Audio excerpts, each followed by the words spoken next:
And as we hear like that, I'm so proud to be here with the Kashmere alumni, Mr. Keith, also a graduate of Kashmere High School, and also Mr. Williams over here, also a graduate of Kashmere High School. And we here, and what you guys think about this meeting tonight? Keith, I was just talking to Mr. Williams about Kashmere, and this is something, Ronnie, you didn't probably know, but when Kashmere color used to be maroon and white when we went to Yates. Yeah. Okay, now they red, white, and blue. That's right. They destroyed our images.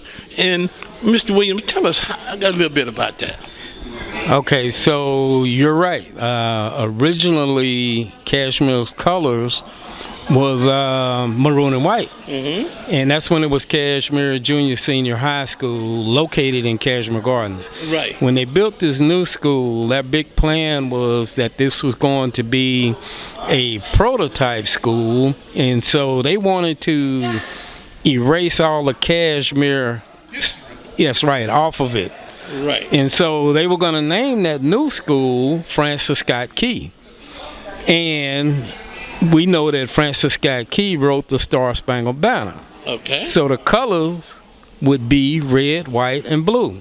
Oh, so therefore, the original Kashmere, which was on a corner of North Loop and Hirsch, which later became Francis Scott Junior High School and later became Francis Scott Middle School. So they was planning on having Francis Scott over there on the corner of Bennington and Wally,ville, where Kashmere is at now? That's correct. That was the original plan. Okay.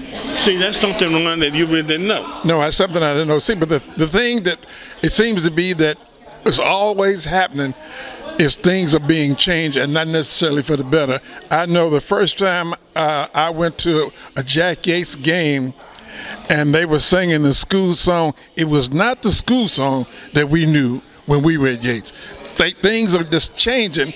People don't know anything about the history of Kashmere, Yates, Washington, Worthing, or Wheatley. It's just these people come in from out of town. They don't know anything about the history. They don't care to know anything about the history. They just throw things together which they think will work or what's best for the schools. Well, if you want to know what's best for something, you talk to the people who know about the school, who live in the community, who know what's going on. Don't just come here with some wild idea. Well, let's do this. Well, let's talk to the community. Find out what's going. What does the community need? Not what we think.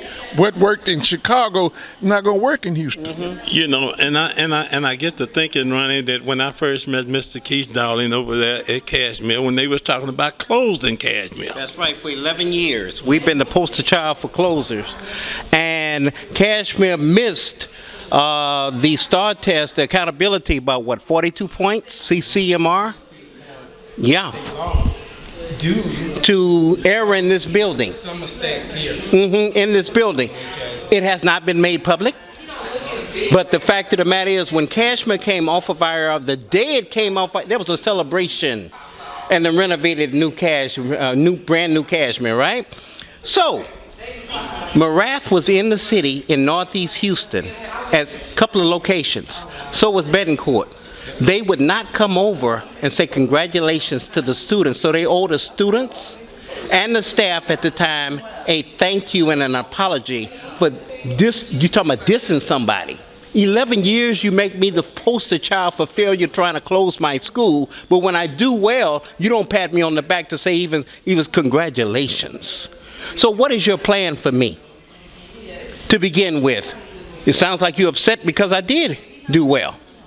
So that being said, in our black and brown schools, we're from Kashmere. This is Yates in here, and Kashmere, and Booker T, and Sterling, and Worthing. We all must stick together. Stop being siloed. Our schools are more than homecoming. Exactly. Stop thinking it's homecoming where you're going to get involved with your school and that's when I'm going to come out and where's the barbecue and who's tailgating and all of this here. You've got to care about things that really matter.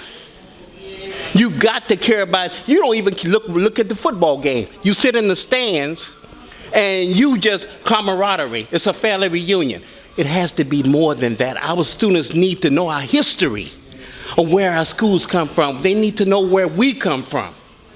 They need to know where they come from. They have to have pride in these communities, because so goes these high schools in the black inner city of Houston, so goes the safety of our communities. I want to ask this question.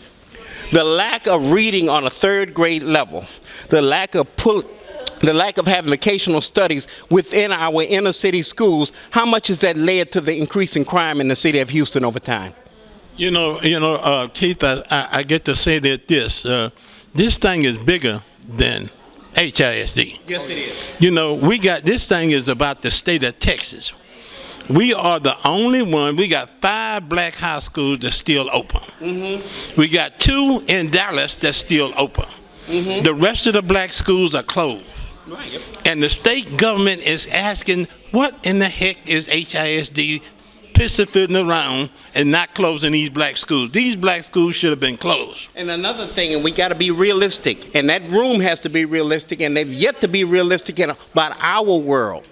Our world is every kid is not going to college, and every kid is not going to the military, but they will make up our communities. I heard a plumber makes a lot of money.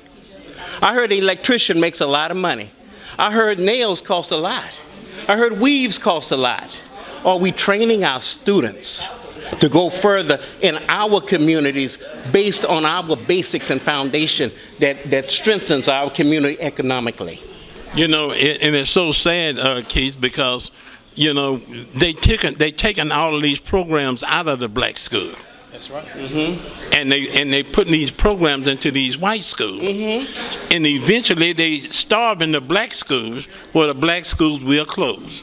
Well, what happens is, when you take all the things that Yates and other black schools had, if you have a child that wants to learn about cosmetology, and they don't have it at Yates, but they have it over this other school, and your child say, okay, well, I'm going to go over this other school. And all the things that Yates and Wheatley and Worthing have, they take that away, and then the children say, well, I'm going to go over to this other school. Mm-hmm. Yeah.